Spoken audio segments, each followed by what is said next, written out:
On a single day in September 1992, a currency exchange window in the middle of London had a queue around the corner, and the number on its rate board kept changing by the minute.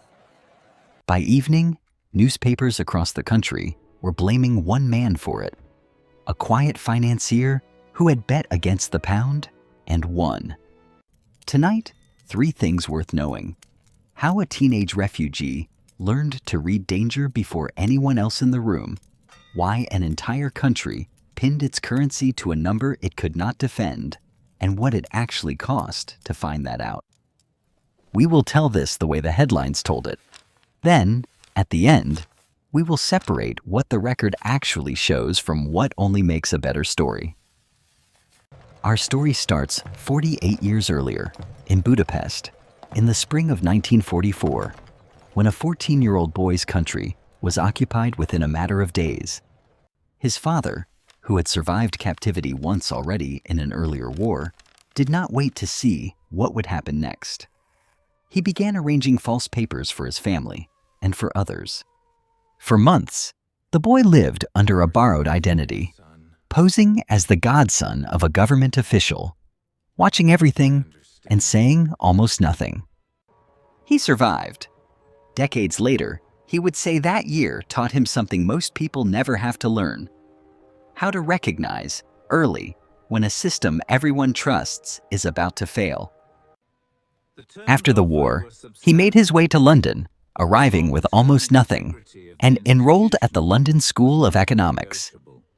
There, a philosopher's lectures on open self-correcting societies gave him an idea he would spend the rest of his life testing: that markets, like societies, are shaped by what people believe about them, not only by the facts underneath.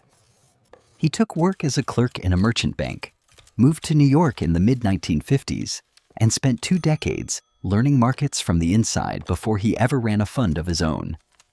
In 1973, with a partner, he started a small investment fund in New York. Within 15 years, it had grown into one of the largest and most closely watched funds in the world. By the 1980s, his fund had a reputation for reading turning points in currencies and interest rates before almost anyone else. In 1988, he handed the fund's daily trading over to a younger American strategist, a man half his age with a reputation for total conviction once he had made up his mind. The younger man inherited a simple instinct from his new boss: find the place where a government has promised something the market no longer believes, and wait. Robert, the keeper of the ledger, has sat at his desk through every chapter of this story so far. This is the chapter where the ledger itself starts to shake.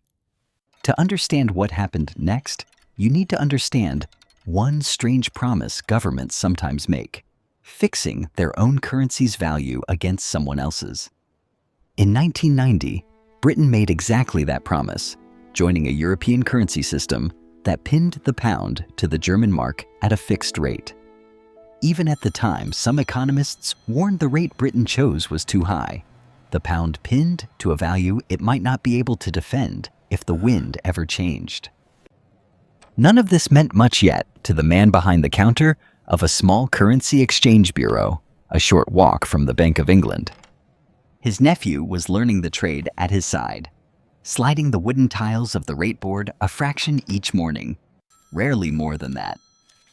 Their regular customers included a small haulage firm owner who imported truck parts from Germany, and who did sums in his head every single time the rate moved even slightly. Across the water, Germany had just reunified, and rebuilding its eastern half was costing far more than anyone had planned. To keep reunification from causing runaway inflation, Germany's central bank kept raising its own interest rates, and every currency pinned to the mark had to follow. But Britain's own economy was already in recession: shops closing, mortgages unpayable, unemployment climbing. Exactly the moment it could least afford higher interest rates. At the bureau, the haulage owner was one of the first to feel the squeeze, his loan payments climbing every quarter, his margins on German parts shrinking. Still, at the bureau window, the rate barely moved. The peg was doing exactly what it was built to do. For now. 4,000 miles away, the young strategist was already watching Britain's numbers with growing interest. His question was simple. How long can a country keep its interest rates high enough to defend a currency peg when its own economy is falling apart underneath it? He began quietly building a position that would only pay off if the answer to that question turned out to be not much longer. He reported his thinking to his boss, who by now trusted him with almost total authority over the fund's daily decisions. By the middle of 1992, the fund had committed a modest slice of its money against the pound, a fraction of what was still to come. Britain was not the only country under strain. Across the currency system, Italy, France, and others were feeling the same pressure from the same high German rates. That September, France was due to hold a referendum on a new European treaty, and no one was certain it would pass. Days before the vote, Italy's currency was devalued and pulled from the system entirely. The first crack in the wall. At the Currency Bureau in London, the clerk noticed something new that week. More customers than usual asking to change pounds for marks, just in case. His nephew finally asked the question out loud. Could the rate actually break? His uncle didn't have a real answer. Nobody behind a counter that small ever does. On the 15th of September, 1992, a single newspaper interview in Germany changed everything. In it, the head of Germany's central bank said, carefully but publicly, that he doubted every currency in the system could hold its current rate. He never mentioned the pound by name. He didn't have to. Every trader in Europe read the same sentence within the hour.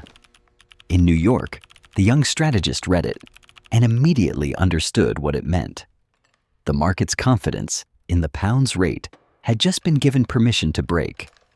He told his boss it was time to make the position far larger than anything the fund had risked before. His boss agreed without hesitation. Within days, the fund's bet against the pound had grown to roughly $10 billion, far more money than the fund itself actually held, borrowed and layered through contracts most people never see. They were far from alone. Other funds, banks, and ordinary currency traders across the world were making similar bets that same week for the same reasons. Watching the pound slide, the Bank of England began quietly spending its foreign currency reserves, buying pounds to hold the rate steady. It was, in effect, trying to hold back a rising tide with a bucket. The reserves were finite. The bets against the pound were not. At the Currency Bureau, the queue that Tuesday stretched further than the clerk had ever seen it. The haulage owner was near the front of it, changing more of his savings into marks than he ever had before. Unwilling to wait and see, in Whitehall, the officials responsible for defending the currency held an urgent meeting that stretched late into the night. They had three real choices left: raise interest rates high enough to make holding pounds worthwhile again, ask allies for emergency help, or let the currency go. A call went out to Frankfurt that night, asking for help defending the pound. The answer that came back offered far less than they needed. By the morning of the 16th of September, a day that would later be given its own name, the pound was already trading below the floor it was meant to defend. At 10 that morning, interest rates stood at 10%, already painfully high for a country in recession. By 11, unable to hold the line any other way, the government raised interest rates to 12%, hoping to make holding pounds worth the trouble again. News of the rate rise reached the Currency Bureau within minutes. It did nothing to shorten the queue outside. In the fund's trading room in New York, the strategist watched the rate rise land and watched the pound keep falling anyway. He sent word to his boss. The 12% rate hadn't worked. The position should stay exactly where it was. By 1 in the afternoon, the reserves being spent to prop up the pound were running low, and the queue at the Currency Bureau had not moved in an hour. At 2:15 that afternoon, the government made an announcement almost without precedent. Interest rates would rise again, from 12% to 15%, effective the very next day. 15%. A number that size had not been seen in Britain in over a decade, and it still did not stop the pound's fall. In New York, the strategist finally allowed himself something close to relief. The position was going to pay off, and pay off enormously. At the Currency Bureau, the clerk had run out of marks to sell twice that afternoon and had to send his nephew running to a larger bank branch for more. By 5 that evening, it was clear to everyone in the room that even 15% was not going to be enough. There was, in the end, only one option left. Britain would leave the currency system altogether and let the pound find its own level. At 7 that evening, the official stepped outside the Treasury to make the announcement in person. Cameras already gathered on the pavement. He announced that Britain was suspending its membership of the currency system. Interest rates, he said, would return to 10% the next morning. At the Currency Bureau, the clerk and his nephew watched the announcement together on a small television set in the back office. The shop's door finally locked for the night. For the clerk, it meant an exhausting day was finally over. For his nephew, it meant something bigger. His first real lesson in how fragile a promised number can be.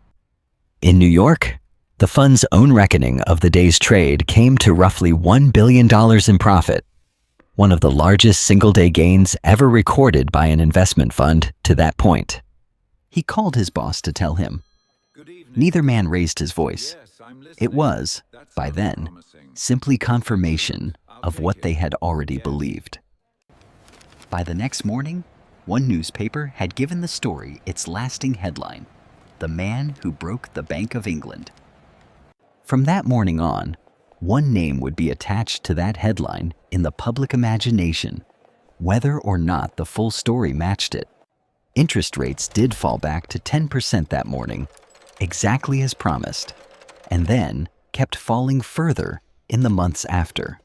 For a country that had spent 2 years crushed under high interest rates, that alone was a kind of relief most people felt within weeks. The haulage owner's loan payments finally began to ease, and the marks he had exchanged the week before turned out to have been exchanged at exactly the right moment.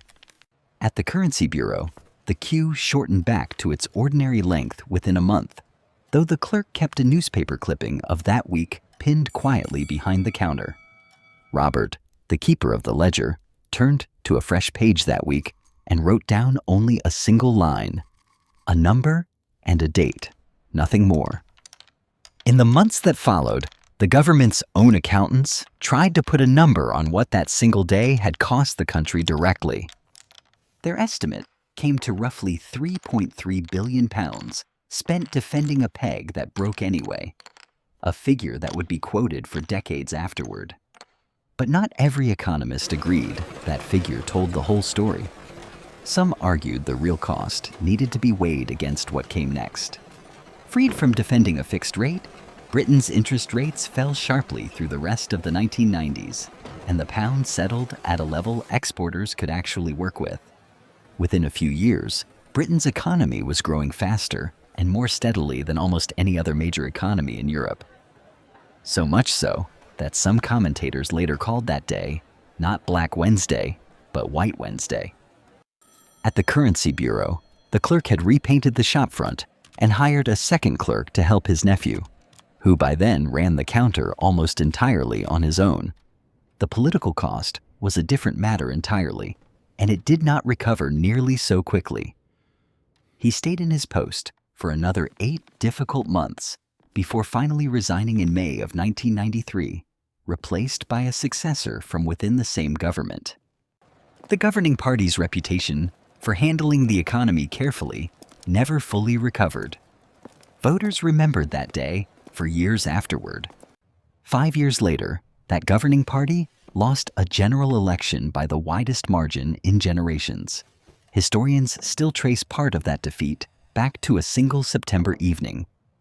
The financier himself later said the money mattered to him far less than being proven right about how markets actually work. The idea he had carried since his student days, that what people believe about a market can eventually reshape the market itself, had just been proven on the largest stage of his career. A large share of the profit was eventually funneled into a charitable foundation he had already founded years earlier, funding causes far removed from currency trading. The younger strategist went on to run funds of his own for another 3 decades, rarely again as visible to the public as he had been that one September. But the headline outlived all of them. To this day, most people who have heard the phrase have never heard the name of the man who actually built the trade. We promised at the start to separate the legend from the ledger. Here is what the documented record actually shows. The legend says, one man broke the Bank of England alone. The record shows the position was built and run day to day by his younger strategist, and that dozens of other funds and banks made the very same bet that same week. The legend calls it market manipulation. The record shows betting against a currency you believe is mispriced is a normal, legal part of how floating markets work, and the peg's own contradictions made the pound vulnerable regardless of who bet against it. The legend says Britain lost badly and never recovered. The record shows the official cost estimate is disputed, and the economy grew strongly for years afterward, once freed from defending an unsustainable rate. The legend says the financier alone foresaw the pound's collapse through unique genius. The record shows economists inside the government itself had warned the entry rate was too high 2 years before that September. The legend says the official responsible was fired the very next morning. The record shows he kept his post for another 8 months before resigning. The legend says the financier invented his theory of reflexive markets for this one trade. The record shows he had been writing and speaking about that idea for over a decade before this trade ever existed. And the legend repeats one exact profit figure as settled fact. The record shows reported estimates range from about $1 billion to $1.5 billion, depending on which related trades are counted. And the fund itself never made its own internal number public. What the legend gets right is this: a government had promised its currency would hold a number that its own economy could no longer support, and the market eventually always finds that out. One man's name became the story, but the real story was a single evening when a promised number met the limits of what it could actually hold. The currency bureau near the Bank of England is still there today, run now by the nephew, grown into a careful, quietly successful businessman. Here's a question worth sitting with. When you hear a headline blame one man for something that big, what else usually gets left out of the sentence? Before we close tonight's chapter, Robert has one more page to turn. He turns back, as he always does, through pages from every chapter this ledger has kept. A stationer's shop on a crowded Paris street, a family's savings buried in a garden, an office chair left empty by a man no one ever met. Tonight, he adds a rate board with sliding tiles and a single stack of paper discs taller than any that came before it. He closes the ledger, as he always does, without a word. If you had run that currency bureau on the 16th of September, 1992, what would you have done with your own savings that morning? Tell us in the comments below. We tell stories like this one because understanding how money has broken before is the closest thing any of us have to a warning system for next time. If that's useful to you, consider subscribing. This has been a work of historical storytelling for education and entertainment. Nothing in it is financial advice, and no currency or market bet is ever guaranteed to work the way this one did. Our next chapter jumps forward 16 years to a single weekend in September when the entire global banking system came within days of collapsing altogether. Until then, remember, a number everyone agrees to believe in is only ever as strong as the last person willing to test it.